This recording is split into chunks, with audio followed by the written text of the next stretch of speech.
Are these trends the best or are they the worst? Why don't you tell me? Hey there, hi, welcome to the channel. I am Garrett, and in this video, we're talking all about some of the best and the worst kitchen trends that social media has to offer. I did a best and worst kitchen trends of 2022 video that you all absolutely loved, and I will link it in the description box down below. But I am seeing some very interesting things on social media that we definitely need to talk about. We've got a number of these to get through, so let's get into the video. The first trend I am seeing on social media for kitchens that I don't know how to feel about is the beadboard backsplash. I'm seeing this a lot and I kind of like it. I'm a little bit questioning it, and I need you to tell me how we feel about it because it's pretty interesting and it looks good. But the thing to keep in mind with a beadboard backsplash is that you have grooves in it that can get dirty and can get messy, which obviously is a cleaning issue that you know I'm just not there for. However, that beadboard is a more affordable option, allowing you to invest a little bit more in maybe a luxurious countertop or more upgraded cabinetry, better hardware. I think it's a good idea because you are kind of getting a little bit of that savings without having to sacrifice on the overall aesthetic. I think the beadboard looks good, but what do you think about the functionality of it? Do you think it would be difficult to keep clean? It does look smooth and wipeable, which does lead me to believe that it would actually be a good idea. I think it's a really great option we're seeing. Plus, down the road, changing out that beadboard would be fairly easy and relatively affordable. The next kitchen trend on social media that I am seeing is all about the handmade looking tile backsplash. I kind of like this because it's definitely interesting. It provides some visual interest, a little bit of texture, but the thing about this is when it's done in all white, it's kind of boring. It's a little bit white. There's just not much happening there. I think that this is good if you are very into styling your kitchen or your space because it provides one very delicate layer to the overall aesthetics. But if you are a very use-oriented person in your kitchen, this may not be the best option because at the end of the day, it's just an all-white backsplash. I do, however, like it though because, you know, I am a fan of a more simplistic look in a kitchen in a space that requires a lot of use. These tend to be glazed tiles, which mean they're very easy to clean and they don't often have large grout lines. I think that they do look very fresh. I think that they will be timeless, but it is something to keep in mind that it does look a little bit plain when it's just done on its own. If you're big on, you know, the styling of the cutting boards and having the utensils and appliances out, this could be a good option for you, and I think it's definitely something worth looking into. The next kitchen trend on social media that I am noticing is the pendant light.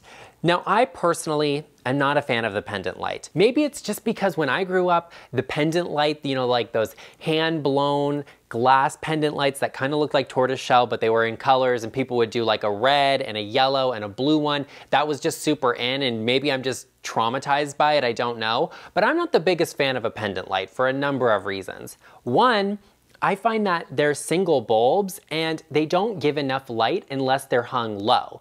And as I've said 1,000,001 times, I don't like a light fixture to be anywhere in my eyesight or my head space. I like for them to be kind of 7 feet from the bottom of the light fixture to the floor. And that's the minimum I go for. So a pendant light, it doesn't really speak to me that way. I don't love them, but I do think that they look good when they're hung a little bit higher. I think it looks good, but not in my house. The next big trend I'm seeing on social media is actually plaster. I'm a big fan of plaster because I'm a big fan of smooth walls, and plaster does give you that look. I'm seeing plaster backsplashes, plaster hoods, plaster used all over the place. I love it. I think it's really beautiful. It's something that can be done DIY, or you can have a professional company come in and do that. But I always think it tends to look pretty good. For me, it's very simplistic, it's a little bit minimalistic, but you can also paint plaster down the road if you decide the color's not for you, you wanna go over it, you can tile over it, because it is just that kind of smooth surface. I think it looks good, it provides a little bit of visual interest, it's also smooth enough that it can be wiped clean, which is great. For me, it's not so great as an accent wall by itself. I prefer to see it all throughout a space, but that does get very expensive, so keep in mind what you are doing and how you want the plaster or that backsplash, the Venetian plaster, to work within the entirety of the space and your home. Because you don't want to just have that one accent feature in the kitchen and nowhere else. It kind of just looks like, oh, you stopped there. Definitely think about how that feature is going to work throughout your entire home. While we're on the topic of designing your entire house, that's what we do on this channel. We talk about interior design because as a formally trained interior decorator, that's what I do. So be sure to take a moment and hit the subscribe button, and while you're at it, hit the bell notification to get notified every time I upload. The next big social media design trend I am seeing all over the place in kitchens, especially, is a sconce. I love a good sconce, you love a sconce, who doesn't love a sconce? I think this is a really great feature to incorporate into a lot of different spaces, because if you have that kind of one empty random spot in your kitchen, you can add a sconce, you can add 2, you can add 7, however many you want, because we love a sconce. But they don't always have to be wired in or necessarily real. There's a lot of great hacks out there for using puck lights, using battery operated lights to put a sconce anywhere without having to add wiring. A sconce is a really great feature to incorporate into a kitchen. However, what I am seeing is the sconce is kind of becoming that new like giant fork or spoon. It's kind of like you have an empty space on the wall, add a sconce. You want to be careful about where you're putting them and how many you're adding into the space, because it can become a little bit sconce heavy. However, I do love a sconce, and I think they're really great accents and features to incorporate into your space. Keep in mind where you're putting a sconce, but definitely think about it for your kitchen. The next big kitchen trend I am seeing all over social media is all about the artwork in the kitchen. I've addressed this a few times, and most of you agree with me that a kitchen is maybe not the best place to put fine artwork. However, what I mean when I say artwork in your kitchen specifically is when we're talking about the styling, this very editorial look of the artwork sitting on the countertop or on the backsplash. If you have shelves, if you have an empty wall somewhere kind of away from those food prep areas, having a piece of artwork there is great, and you kind of want to have that there. You can set something on a shelf. In my kitchen, I have a really beautiful photo of my mother-in-law because she inspires our cooking.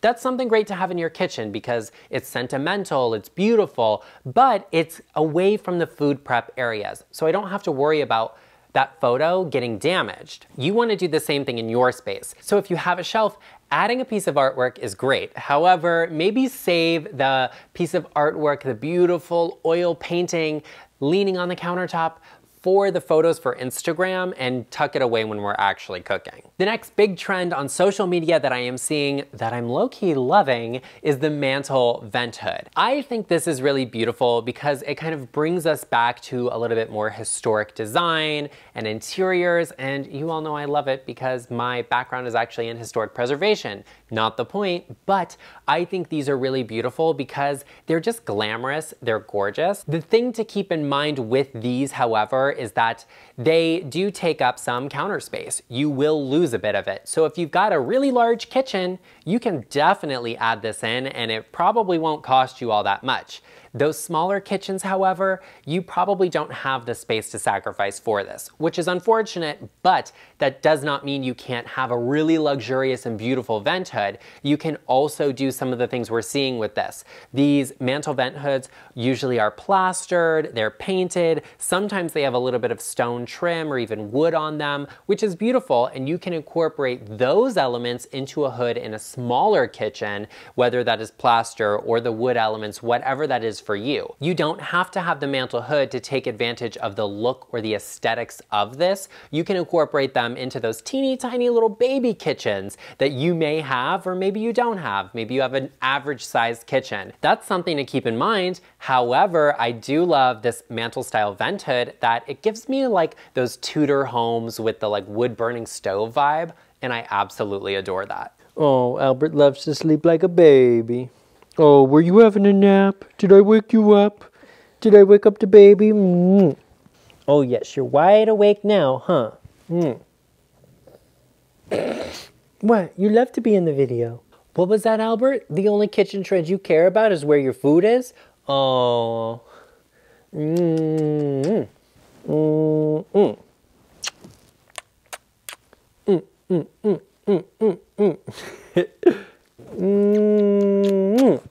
Oh, yes. Okay, Albert, we'll see you later.